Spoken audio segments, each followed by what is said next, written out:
오늘 성경 말씀 예수님께서 길을 가실 때 한 사람이 다가옴으로 시작하고 있습니다. 달려와서 무릎을 꿇었다.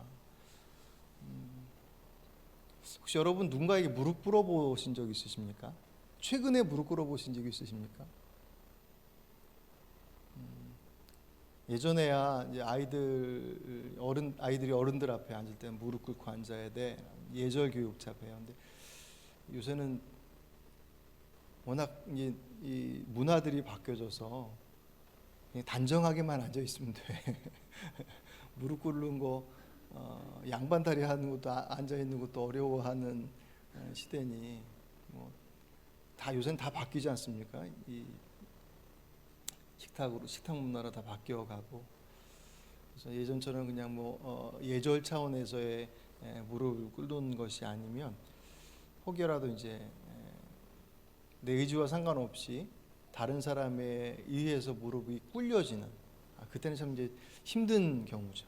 그죠? 힘에 의해서 꿇리게 되어지든 아니면 뭔가 잘못해서 용서를 구하기 위해서 자신이 스스로 꿇든, 누군가에게 무릎을 꿇는다라고 하는 것은 그렇게 자주 있는 일도 아니고 자주 있어야 될 일도 아니고, 어쨌든 그렇게 쉽지 않은 것이 틀림없습니다. 오늘 이 본문의 한 사람은 예수님께 달려와서 무릎을 꿇었다. 이 구절 안에 사실 많은 그 내용들이 이렇게 함축되어져 있습니다. 그러니까 달려왔다라고 하는 것에서 그분을, 주님을 만나기 위해서 그토록 달려올 정도로 뭔가 대단히 간절했었고 또 절박함도 있을 것이고, 그죠? 그냥 와서 기다리고 있어도 될 법한데 어떤 열심도 있을 것이고, 거기에 이제 무릎을 꿇었다라고 하는 장면으로 봤을 때 예수님께서 무릎 꿇리신 게 아니라, 왔으니 꿇어라고 하신 것이 아니라 주님께 와서 자연스럽게 그가 꿇은 장면을 봤을 때 어떤 절박함, 그죠? 그의 겸손함이라고 표현하는 것 가지고는 부족할 것 같아요. 그리고 또 하나는 이제 그 권위 앞에 그가 힘에 굴복되어서 꿀려진 것이 아니라 스스로가 그 주님의 권위 앞에 꿇었다라고 하는 것. 그것은 이 젊은이의 마음 가운데, 이 사람의 마음 가운데 뭔가 예수님에 대한 특별한 마음이 있다라는 것을 우리가 충분히 짐작할 수가 있습니다.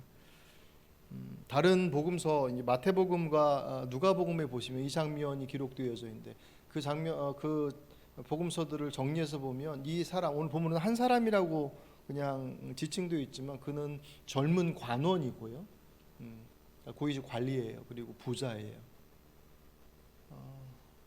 그리고 말씀드렸던 것처럼 젊어요. 그러니까 사실은 지금 이 사람이 가지고 있는 어떤 상황들은 그 당시에 나라를 잃고 백성의 거의 한 80%가 극빈의 삶을 살고 있었던 이스라엘의 그런 상황들 속에서 볼 때는 이 청년은 대단히 부유하고 풍요로운 삶을 살고 있었던 사람이었습니다. 그가 예수님께 와서 무릎을 꿇었다. 대단한 사연이 있어 보이지 않습니까? 뭔가 자신의 그 풍족함들 속에서 채워지지 않는 공허함일 수도 있을 것이고, 또 한편에 있어서는 불안함이 작동할 수도 있겠죠. 언제까지 이것을 누릴 수 있을까? 그런 하루아침에 떠나버리는, 우린 그런 경험들을 그렇게 자주 하지는 않지만 가까이 있는 누군가가 죽음을 통해서 떠나버리면 그런 생각들을 잠깐이지만 아주 실질적으로 하게 되죠. 그죠? TV에서 사고로 몇 명이 죽고 다쳤고 그런 얘기들은 그냥 일상 지나가는 남 이야기지만, 나와 가깝게 지냈고 나와 함께 더 긴밀하게 나눴던, 특별히 가족 가운데 누군가가 죽음을 통해서 떠나게 되면 그 충격이 상당히 크지 않습니다. 어떤 그런 것이 있었는지 정확하게 그 내용에 대해서 나와 있지는 않지만, 분명한 것은 그는 예수님께 자신이 가지고 있는 그 지금의 풍요로움을 넘어서서 그것을 해결할 문제를 얻고자 예수님께 찾아왔어요. 그리고 그 내용이 바로 뒤에 이어서 나오죠. 선한 선생님, 내가 무엇을 해야 영생을 얻을 수 있습니까? 다른 사람들처럼 병을 고쳐달라는 것도 아니고 어떤 자신의 궁핍함의 문제를 해결해 달라는 것도 아니고, 그러니까 눈에 보여지는 어떤 문제를 해결해 달라고 하는, 그게 잘못되거나 문제 있다라는 것은 아닙니다. 그 차원에서의 어떤 필요를 구하는 것이 아니라 그가 구했던 것은 영원한 생명이었다라고 하는 것. 말씀드렸던 것처럼 그는 어떻게 보면 그냥 가만히 자신의 지금의 삶을 유지만 하더라도 사실 별 문제 없어 보이는 삶이란 말이죠. 또 누가 그에게 그렇게 살아서 되겠느냐라고 핀잔을 주는 것도 아니고, 또 말씀을 이렇게 쭉 보면 나름 어렸을 때부터 말씀을 율법을 지켜갔던 어떤 신앙적인 삶도 해왔던 사람이었습니다. 그가 그렇게 주님 앞에 무릎까지 꿇을 정도로 와서 절박하게 영원한 생명의 문제, 영생에 대한 문제를 아뢰었다라고 하는 것, 물었다라는 것은 이전에 분명히 남다른 것이 있음을 볼 수가 있어요. 그래서 그런지 주님께서 그를 보시는데 사랑스럽게 보셨다. 오늘 본문의 21절에 예수께서 그를 보시고 사랑하사 이르시되, 이때 이 보신다라는 표현이 힐끗 보는 게 아니라 유심히 보시는 거예요. 그렇게 그 젊은 친구가 와서 무릎을 꿇고 주님 앞에 무엇을 해야지 영생을 얻을 수 있습니까? 이렇게 묻는 그 모습이 주님 보실 때는 너무 귀한 거죠. 근데 문제는 정말 열정도 있고 진정성도 있고 겸손함에 자신의 주어진 것에 만족하지 않고 더 가치 있는 것들을 추구하는 그런 정말 좋은 모습을 가지고 있음에도 불구하고 그가 답을 찾아 가고 있는 길은 잘못된 길이었어요. 왜냐하면 말씀 속에서 얘기하고 있는 것처럼 그는 무엇을 행해야지만 하나님의 나라에 갈 수 있다라고 하는 생각을 하고 있었습니다. 근데 그도 그럴 것이 당시의 유대인들 안에서는 율법을 행함으로 하나님 나라에 들어갈 수 있다라고 배웠어요. 그러니까 이 젊은 친구가 그렇게 알고 있는 것은 어쩌면 그 영적으로 어두운 시대의 하나의 산물이라고 볼 수 있습니다. 그런 이 친구에게 뭐라고 사실은 핀잔 줄 것도 아니에요. 그는 어떤 면에서는 잘못 배워서 잘못 알고 그렇게 살아가고 있었던, 그 와중에서도 예수님을 찾아왔다라고 하는 것, 그것이 사실 대단히 중요한 의미를 갖죠. 이 젊은 청년이 예수님을 뭐라고 부르냐면 선한 선생님이라고 부르잖아요. 무릎을 꿇은 이유가 사실은 여기서도 이제 밝혀지는 거예요. 자기가 생각하기에 하나님의 나라에 가려면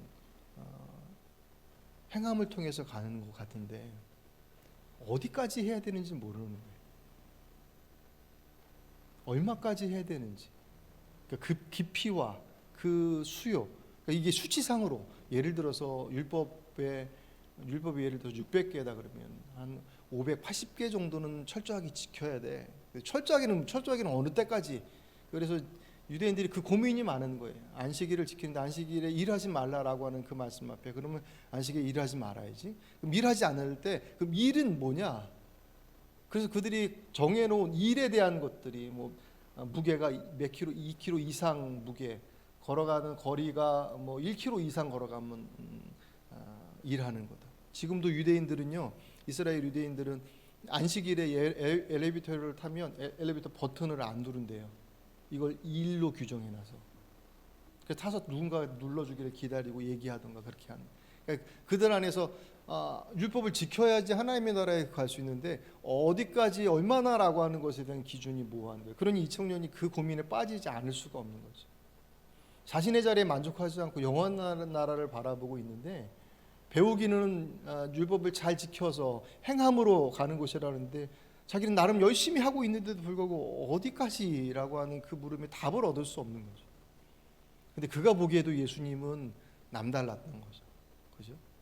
자신의 주변에 있었던 사람들이 보여줬던 행함의 모습과는 차원이 다르고, 그리고 그 중심의 모습이 분명히 다르죠. 주님께서 늘 함께 하셨던 사람들이 그 고위직 관리나 명망 있는 종교 지도자들하고는 늘 대립각을 세우신 반면에 그 사람들이 그렇게 외면하고 그렇게 무시하는 사람들과 늘 같이 하시고 정말 그들을 진심으로 사랑해 주시고, 그 모습을 보고서 야, 저분이면 답을 주실 수 있겠다. 그래서 예수님은 선한 선생님이라고 부르는 거예요. 그분의 행위, 그분 행함이라고 하는 것에서는 그분이 답을 줄 수 있겠다. 그 권위 앞에 그 스스로가 무릎을 꿇은 거예요. 그러니 왜 그 달려갔다라는 것은 절박함과 주님께로부터 답을 얻을 수 있다는 것에 대한 어떤 설레임도 있고 그 복잡한 것이 들어가 있죠. 그래서 무릎을 꿇었다라고 하는 그것이 그분 얼마나 신뢰하고 있는지에 대한 것을 사실은 우리가 알 수가 있습니다. 그래서 예수님께서 그에게 차근차근 그 길을 보여주시는데 먼저 딱 선을 그으셔요. 18절 보시면 어찌하여 나를 선하다고 하느냐, 하나님 한 분 외에는 선한 이가 없다. 왜냐하면 그가 예수님께로부터 선함의 어떤 행위에 뭔가를 찾아내려고 하기 때문에 선함으로 하나님 나라에 갈 수 있는 게, 선함은 하나님밖에 없어. 그렇다고 해서 이 청년이 예수님을 하나님의 아들로서 알아보고서 선한 선생님이 그럴 리가 없으니까 주님께로부터 답을 찾으려고 하는데 그 답이 아니야 라고 주님이 답을 가지고 계시긴 하지만 그가 원하는 방식의 답은 아니라고 하는 것을 분명하게 말씀을 해주시죠.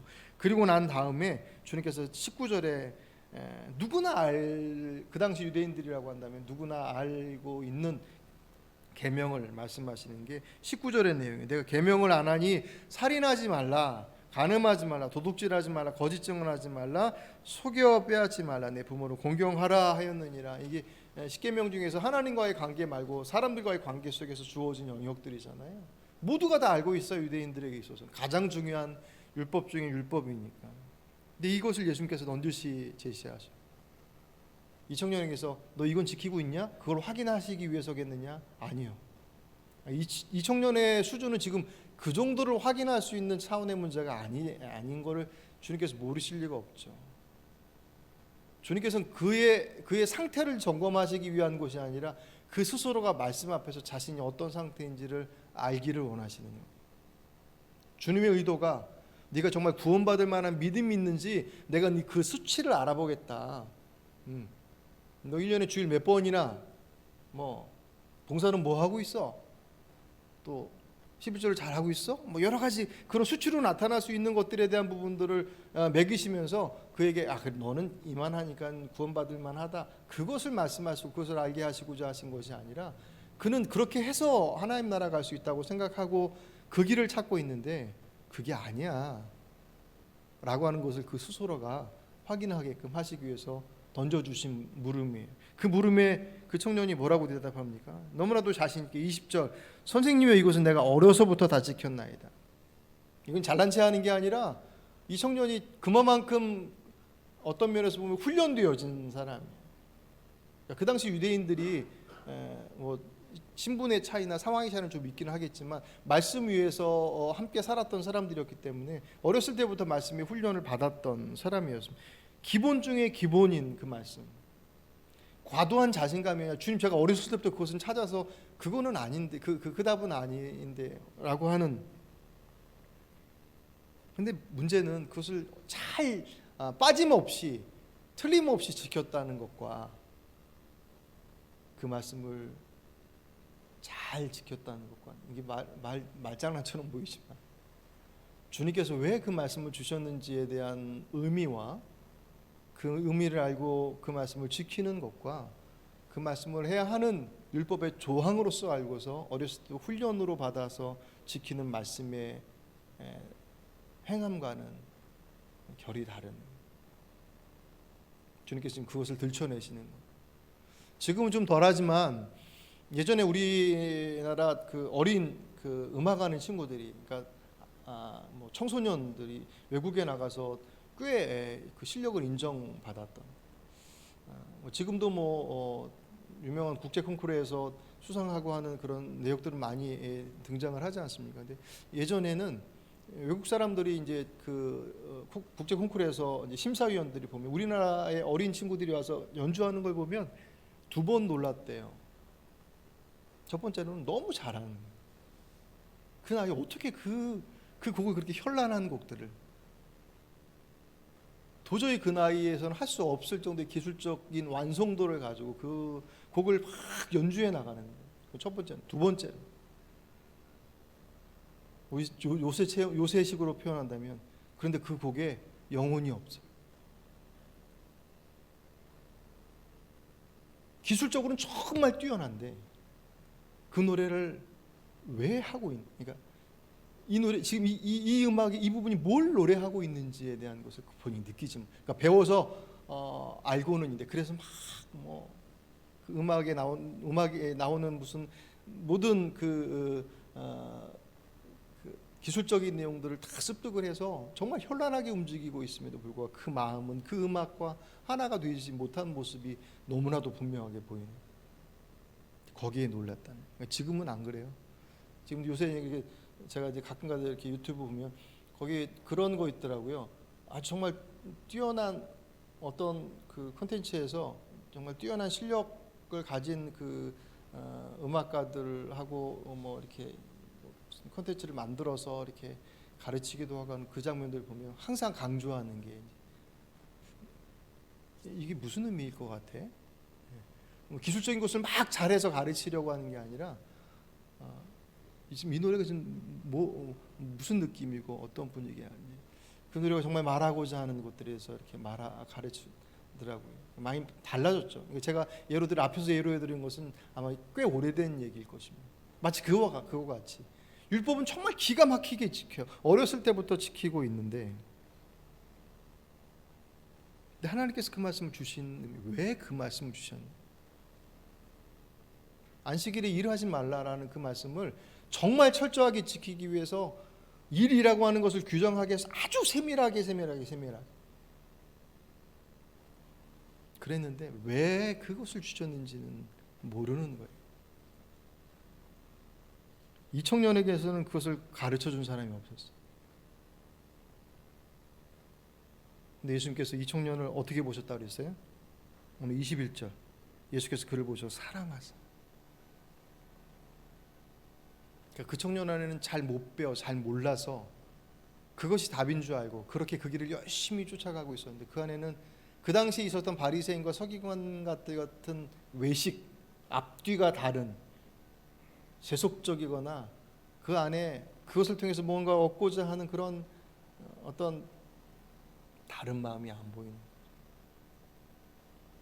그러니까 주님 보실 때는 이 청년이 어떻게 보면 정말 애틋하게 사랑스럽다라고 하는 것이 정말 그 마음의 진정성과 그 내용은 충분히 알고 있는데 지금 곁길로 가고 있는. 그러니 주님께서 그에게 답을 알려주시지 않겠습니까? 그 답을 오늘 21절에서 정확하게 짚어주시는데 같이 한번 읽어볼까요? 21절 있습니다. 예수께서 그를 보시고 사랑하사 이르시되 내게 아직도 한 가지 부족한 것이 있으니 가서 내게 있는 것을 다 팔아 가난한 자들에게 주라. 그리하면 하늘에서 보화가 내게 있으리라. 아멘. 이제 말씀드렸던 것처럼 이 청년은 자신이 어떤 행위를 통해서 어느 정도 수준에 올라야지라고 하는 것을 기대하고 갔지만 주님께서는 지금 이에게 그래 네 수치가 이 정도까지 올라가야 된다라고 하는 것을 말씀하시는 게 아니에요. 가난한 자들에게 팔아서 내게 있는 것을 다 팔아서 가난한 자들에게 주라라고 하는 것은 네가 다른 것은 다 잘하는데 자선에는 네가 너무 약하다. 구제에는 너무 약해. 그래서 하나님 나라 갈 수 없어. 구제를 이 정도 수준까지 올려야 돼. 여태까지 못했으니 네 거 다 팔아서 다 보완해서 소급 적용해서 다 팔아야지 되겠다. 그렇게 말씀하시는 의미로서의 내 것을 다 팔아 가난한 자에게 나눠주라라고 하는 행함의 완벽성을 요구하고 있는 것이 아니라는 거예요. 만약 그랬다고 한다면 주님께서 다르게 표현하셨을 것이고 이 청년은 분명히 그 길을 따라갈 수 있었을 거예요. 이 문제는 행함으로 하나님의 나라에 갈 수 있다. 얼마나 많이 얼마나 온전하게 해야 되느냐라고 하는 차원의 문제가 아니라 너는 네 인생의 주인부터 바꿔야 돼 라고 하는 주권의 문제예요.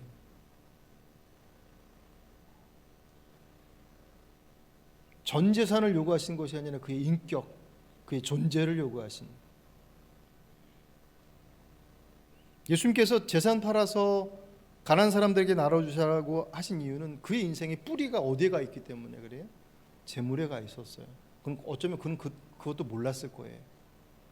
아니 분명히 그 청년은 자기의 인생의 뿌리가 그곳에 두고 있었음을 몰랐을 거예요.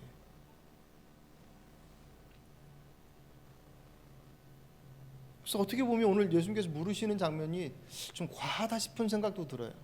앞에서 제가 좀 이렇게 계속 반복해 설명해 드리지만 꽤 괜찮은 사람이거든요. 그 젊은 나이에 그 정도의 재산에 그 정도의 위치, 직업도 가지고 있다고 하는데 먹기 힘들어갈 만하고, 그리고 아직 젊으니까 뭐 혈기방만해서 위아래 모르고 이렇게 나가도 젊으니까 그렇지 라고 생각해 줄 만큼 그가 가지고 있는 것들이 꽤 괜찮은데 그의 시선이 그곳에 있지 않고 하나님의 나라를 보고 있다는 것만으로도 정말 칭찬할 만한데, 그것을 위해서 예수님께 와서 무릎까지 꿇으면서 진짜 알려달라고, 난 정말 궁금하다고 라고 하는 그 진정성과 그의 모습을 주님께서도 사랑하신다라고 말씀하실 정도로 그의 모습이 정말 사랑스러워 보셨는데, 그에게 그냥 빈틈도 없이 다 팔아서 나눠주고 나를 따르라라고 말씀하신. 만약 여러분들에게 주님께서 이렇게 말씀하시면 다 팔고 따라갈 수 있겠습니까? 저를 보시고 말씀하십시오. 아까 일부 예배 때는 학생들이 주요해서 학생들은 뭐 아무 감흥이 없더라고요. 가진 게 없으니까. 정말 주님께서 말씀하시는 다 팔고 나눠주고 나를 따라라고 하는 것이 네 선행의 수준들이 네 재산을 다 팔아야 할 만큼 네가 부족해라고 하는 선행의 수치를 말씀하시는 거냐 할 때 그 문제가 아니에요. 우리식으로 표현하면 네 주인이 누구야? 그는 어려서부터 말씀을 배워서 왔던 사람이었습니다. 그 말씀을 지킬 때 어떻게 지켰겠습니까? 하나님의 말씀이니까 지켜야지 라고 해서 지켰을 거예요. 하지만 그 말씀을 지키는 데 있어서 그 말씀을 지켜나갈 때 그가 정말 하나님께서 이 모든 것들의 창조주가 되시고 지금도 여전히 이 땅을 통치하시는 통치자 되신다라고 하는 것에 대한 진정한 고백을 가지고 그 율법을 지켰던 사람이 얼마나 됐겠냔 말이에요. 처음에 모르고 하죠. 하라고 하니까 하는 거죠. 성경도 읽기도 하고 주일날 예배 오기도 하고 봉사도 하고 헌금도 하고 이렇게 다 해요. 하라고 하는 것들을 다 따라 하고 있지만 어느 순간인가 그것을 하게 되는 이유가 도대체 뭔지에 대한 분명한 개인적인 만남이 있지 않으면 그 행위들은 사실은 여전히 그냥 종교적인 영역 안에서 머물러 있을진 몰라도 그것이 주님과 정말 긴밀한 관계 맞습니다. 하나님께서 제 삶의 주인 맞습니다. 제 시간의 주인이심을 고백하며 주의를 거룩하게 구별합니다. 제가 가지고 있는 것, 제가 정말 열심히 수고하고 애써서 노력해서 가지고 있는 것들이지만 이게 제가 노력해서만 얻는 것이 아니라 하나님께서 허락하시고 원래 주인이 하나님이셨음을 제가 고백함으로 저의 재물의 내용들을 구별해서 주 앞에 드립니다. 재능, 날 때 태어날 때 주신 것 잘 개발하긴 했지만 원래 주지 않으셨으면 제게 아니니 하나님의 것임을 고백하며 주님께서 원하시는 곳에 쓰이기를 원합니다 라고 하는 그 고백들이 그분과의 인격적 만남들을 통해서 구체적으로 드러나게 되는 것이지, 처음부터 그것을 알고서 맞습니다, 하나님 다 모두가 다 하나님의 것이 그렇게 인정하고 출발하는 사람이 누가 있겠냔 말이에요. 이 청년은 그 과정들을 사실 가고 있었던, 근데 누가 하나 옆에서 왜 그 말씀이, 왜 그 하나님이 그의 인생의 본질의 문제를 건드려준 사람이 없었다라는 거예요. 말씀드렸던 것처럼 이 청년은 어쩌면 자기의 삶의 뿌리가 하나님이 아니라 재물의 뿌리 내려져 있었다는 것도 몰랐을 거예요. 분명히 몰랐을 거예요. 그리고 이 청년은 오늘 말씀을 자칫 오해하면 다 팔아서 나눠주라라고 하신 말씀으로 이 청년이 너무 인색해서 다른 건 다 지켰는데 물질에서 너무 인색해서 다른 사람들을 하나도 나눠주지 않아서 너는 안 되겠다, 그거 다 팔아서 다 소급 적용하고 그렇게 해야지 하는 나갈 수 있다, 그런 의미로서 주신 것이 아닌, 아마 이 청년은 나름 자신의 삶의 자리 속에서 구제와 자선을 행하고 있었을걸요. 왜냐하면 율법의 조항들 안에는 그런 내용들이 있었으니까. 이 문제는 주권의 문제예요. 중심의 문제, 본질의 문제. 그래서 주님께서 그에게 말씀하실 때 어떻게 말하시냐면 대단히 단호하게 말씀하셔요. 오늘 21절을 다시 보시면, 여러분 21절을 다시 보십시오. 예수께서 그를 보시고 사랑하사 이르시되 내게 아직도 한 가지 부족한 것이 있으니 가서, 동사를 좀 주목하십시오. 가서 내게 있는 것을 다 팔아 가난한 자들에게 주라. 그리하면 하늘에서 보화가 내게 있으리라. 그리고 와서 나를 따르라. 이 5가지 동사 모두가 다 명령형이에요. 해볼래? 해줄래? 하는 게 어떻겠냐? 권면이 아니, 명령이에요. 왜요? 이거는 수치의 문제가 아니라 세상에 뿌리를 두고서 하나님의 나라에 갈 수 없어요. 세상이, 우리 옛날 그 복음서에 돈으로도 못 가요 하나님 나라, 힘으로도 못 가요 하나님 나라. 주의 나라로 이끌어갈 수 있는 능력은 이 땅에 그 어떤 것도 없습니다. 오늘 본문에 이 청년이 가지고 있었던 뿌리는 재물이 있었지만 모든 사람이 재물에 뿌리가 있지는 않죠. 어떤 사람은 명예가, 어떤 사람은 권력이, 어떤 사람은 자신이 가지고 있는 그 어떤 것이 그 인생의 뿌리. 그래서 그것이 없으면 그는 죽는 것처럼 생각돼요. 이 청년에게도 마찬가지입니다. 만약 그에게 네 재산의 절반을 떼내서 나눠주고 따르라라고 했으면 이 청년은 아마 내놨을걸요. 주님께서 그의 가장 밑바닥에 있는, 숨겨져 있는 그것을 들춰내신 거예요. 자기는 다 잘했다고 생각했어요. 충분하다고 생각했습니다. 그게 문제 없다고 생각이 있었어요. 그런데 그 뿌리를 들춰내시니 자신의 뿌리가 하나님께 있지 않더라는 거예요. 그 문제는 주님께서 타협하실 수 있는 문제가 아니었어요. 그를 정말 사랑하셨기 때문에 이렇게 좀 한번 해봐, 그러다 안 되면 이렇게도 해보지 라고 얘기하지 않으셔요. 분명하게 명령하십니다. 그런데 그렇게 단호하게 명령하신 그분께서 오늘 그 청년이 어떻게 반응하죠? 오늘 22절 보시면 그 사람은 재물이 많은 고로 이 말씀으로 인하여 슬픈 기색을 띠고 근심하여 가니라. 아멘. 여기서 재물이 많은 거로 근심했다라는 것은 너무 드릴 게 너무 많아서 그거 다 포기하자니 너무 아까워서 그것이 아니라 그 인생의 전부인 거예요. 네 삶을 내려놓고 네 삶의 주인이 하나님이신 것을 인정하고 방향 틀어야 돼라고 하는 것에 대한 표현이에요. 근심하고 떠난 그를 주님께서 붙잡지 않으셔요. 아니 그렇게 사랑하셔서 그에게 단호하게 빈틈조차 주지 않으시고 분명하게, 왜? 그게 생명의 길이니까 그 길이 생명의 길이다라고 하는 것을 그 앞에서 선명하게 말씀하셨음에도 불구하고 그것에 근심해서 돌아가는 바리새인이나 서기관들처럼 그렇게 자꾸 딴짓하고 안과 밖이 다르고 닳고 달아서 그냥 물에 물 탄 듯 술에 술 탄 듯 그랬으면 그래도 되지 뭐 어쩔 수 없지, 그럴 법한데 그래도 그렇지 않으시지만 주님께서 이 청년의 모습은 앞에서 계속 강조하면서 봤던 것처럼 그는 어쩌면 잘못 배워서 자라오는 과정들 속에 있었던, 그럼에도 불구하고 정말 그렇게 잘 자랐던 모습인데 주님께서 그렇게 근심하고 돌아가는 그를 잠깐 와봐, 내가 하는 말은 이거야 라고 설명해 주실 법한데 안 부르셔요. 왜 안 부르셨을까? 근데 주님은 여기서만 안 부르신 게 아니에요.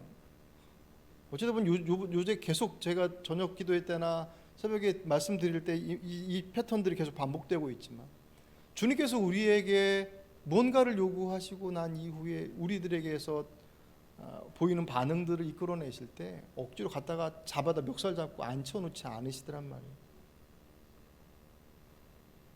하나님께서 야 내가 네 주인이야, 잘 좀 봐봐 라고 사정하지 않으셔요. 그럴 수 없는 분이에요. 우리가 주인이 인정하냐 인정하지 않느냐 상관없이 전 재산을 드리든 말든 뭘 하든 하지 않든 그분은 이 땅의 주인이시고 여전히 지금 이 땅을 통치하시는 분이십니다. 그럼 주님께서 자존심 때문에 야 내가 지금 너한테 아쉬운 소리에 그것이겠습니까?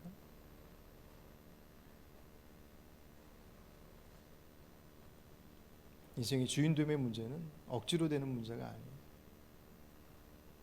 어쩌면 아이러니하게도 이 청년은 예수님께 답이 있겠다 싶었을 때 무릎까지 꿇었어요, 스스로가.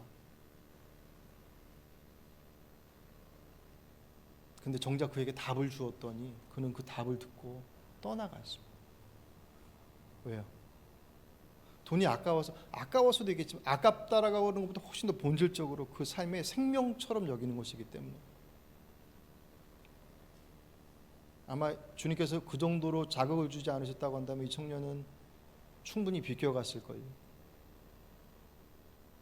아까 말씀드렸던 것처럼 절반 내놓고 그리고 헌신하면서 잘 쫓아가봤으면 얼마든지 그렇게 했을 청년입니다. 하지만 여전히 그의 중심은 어디에 있어요? 자기도 몰랐을 그 재물 안에 분명히. 그래서 이 본문이 사실은 더 충격적이에요. 그 밖으로 드러난 또 그 안에 가지고 있는 그의 심성과 그의 모습들은 다른 바리새인과 서기관들과 달리 정말 진정성과 진실을 가지고 향하고 있었던 사람이었다라는 거예요. 근데 그 삶의 주인이 하나님이 아니시니 주님께서 분명하게 선을 탁 그으셨어요. 왜요? 오는 것은 그의 몫이에요. 오는 것은 저와 여러분의 몫이에요. 주님께서 명령하셨어요.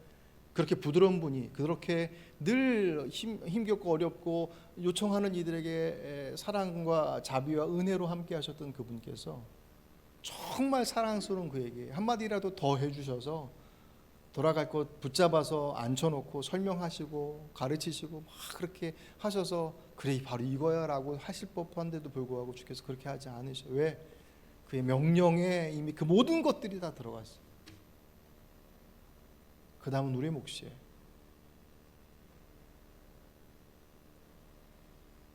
이 중에 나를 배반할 자가 있어 라는 말씀을 하심에도 불구하고 가룟 유다는 걸 모르셨겠습니까? 주님께서 간 보시느라고 자꾸 그 말씀만 하셨겠어요? 그 말씀은 가룟 유다에게 주시는 말씀이었습니다. 다른 사람은 다 몰랐어요. 본인은 알죠. 주님께서 멱살 갖다 끌어앉혀놓고 너 그러면 안 돼. 그럼 죽는 길이야. 그건 사단의 길이야 라고 얘기하실 법한데도 불구하고 하지 않으셔요. 왜요? 이미 말씀하셨어요. 그 말씀 듣고 돌아오는 것은 누구의 몫이에요? 그의 몫이. 우리의 몫입니다. 그 청년이 그토록 원했던 답을 주님께 주셨어요. 말씀으로 그에게 주셨더니 그 말씀이 그에게 걸림돌이 되어버렸네요. 아무도 가르쳐주지 않았던 생명의 길을 그에게 주었음에도 불구하고 그는 그 생명의 말씀을 딛고 올라서 생명의 길로 가야 할 사람인데 그 말씀이 디딤돌이 되지 못하고 걸림돌이 됐어요. 왜요? 그 말씀의 요구가 너무 커서? 아니요. 오늘 말씀 그저 그렇게 적용하면 오늘 설교 잘못 들은 거예요. 너무 돌이 커서가 아니에요. 그 사람의 뿌리가 하나님께 있지 않기 때문에. 그렇게 놓고 보면 어떻게 보면 수치로 본다고 한다면 이 청년은 다른 제자들보다 훨씬 더 높은 수치의 행함의 내용들을 가지고 있었을걸요. 왜냐하면 제자들은 출신도 변변치 않고 이제 막 예수님 따라간 지 3년밖에 되지 않았잖아요. 또 3년 쫓아다니면서 얼마나 욕을 먹어요. 왜 쫓아다니나 싶을 정도로 계속 욕만 먹잖아요. 이 청년은 어렸을 때부터 그렇게 잘 해왔어요. 만약 수치상으로 했다고 한다면 이가 행해왔었던, 들여왔었던 것들이 훨씬 더 많았을 것입니다. 근데 그는 그 말씀이 걸림이 돼요. 왜요? 넘어설 수 없어요. 그 사람의 뿌리가 어디에 있기 때문에 하나님께 있지 않기 때문에. 좌충우돌하지만 늘 주님 앞에 어떤 면에서 보면 마가복음 더 심해요. 마가복음 예수님 제자들 보고 픽하면 믿음 없는 것들아 그렇게 말씀하셔요. 근데도 불구하고 제자들은 꾸역꾸역 쫓아다녀요. 왜요? 그 뿌리가 어디에 있기에요? 주께로 있기 때문에. 잘하는 것이 많아서 그가 훌륭한 행함을 가지고 있기 때문에 주님을 잘 쫓아다녔고 행함이 떨어지기 때문에 못 쫓아다니는 문제가 아니라 그 뿌리가 그분 앞에 있지 않으면 아무리 작은 것일지라도 그에겐 걸림돌이 돼요. 아무리 커도 그분께 뿌리를 두고 있는 그것을 밟고 디디고 올라가서 하나님의 살아계심들을 경험합니다. 말씀을 정리해서 오늘 우리들 안에서 적용해 보시기 바랍니다. 하나님의 말씀이 여러분들에게 주어질 때 그 말씀이 여러분들에게 걸림돌로 주실 이유가 전혀 없어요. 분명히 생명의 말씀으로서 우리에게 디딤돌로, 이 청년에게 그러셨던 거죠. 잘 하려고 하는데 잘 안 되는 그 모습을 주님께서 너무나도 잘 아셔서 이거야 라고 바로 찝어서 말씀해 주셨음에도 불구하고 그 청년이 그 길을 선뜻 따서지 못해. 근데 적어도 소망이 있었던 것은 그 청년이 근심했다고 그랬습니다. 고민한 거예요. 싹 돌아서고 얼굴 바꾸고 가지 않고 고민해서. 그래서 아마도 이 청년은 나중에 돌아오지 않았겠느냐. 근데 몰라요. 이 본문은 그냥 결말을 열어놨습니다. 오늘 저와 여러분에게 있어서 하나님의 말씀이 걸림돌이 되느냐 디딤돌이 되느냐의 문제는 말씀이 너무 크기 때문에, 너무 어렵기 때문이다라고 하는 것 이전에, 뭐 그럴 수도 있어요. 예. 그 이전에 내 뿌리가 어딘가를 보셔야 돼요. 내 뿌리가 어딘가, 내가 정말 하나님께 뿌리를 또 그 하나님 내 삶의 주인 되심이 맞나? 라고 하는 것에 대한 분명한 확인, 그것이 되면 그 말씀이 내게 있어서 걸림돌이 아니라 나를 더 높은, 더 귀하고 더 가치 있는 이 땅 위에서 또 하나님의 나라를 경험할 수 있는 그 거룩함의 자리로 우리를 여전히 초대하고 계십니다. 유산받아 집 나간 둘째 아들, 없는 놈 쳐야 되겠다, 큰아들이 있으니 나는 이걸로 족하다라고 하지 않으시고 끊임없이 나가서 돌아올 아들을 기다리는 것처럼 주님께서 우리에게 그 생명의 말씀을 주시고 기다리십니다. 언제까지일지 모르겠습니다. 우리가 생명 있는 그날까지고 주님 오시는 이 전까지일 것입니다. 혹 여러분들 안에서 걸림이 되어진 말씀이 있다고 한다면 그 말씀 앞에 정직하게 서 보십시오. 오늘 이 청년이 그랬던 것처럼 내가 왜 걸려 있는 것인가? 너무 커서 힘들어서 그렇다면 주님 앞에, 주님 제가 따라가려고 하는데 잘 안 됩니다. 도와주십시오 라고 기도하십시오. 하지만 뿌리의 문제인 것이 생각된다면 여러분 뒤에 갈아엎어 그 뿌리를 내리는 밭을 바꾸셔야만 해요. 하나님이 여러분의 삶의 주인 되심이 고백되어지는 것, 그것은 처음 내가 교회 오기 위해서 고백했던 신앙의 고백 내용 그것으로 끝나는 것이 아니라 우리의 매주의 고백 속에서 확인되어지고 확증되어지며 누려야 할 것임을 기억하시고 그 삶을 누리시는, 전하시는 저와 여러분의 삶이 되시길 주의 이름으로 축복합니다.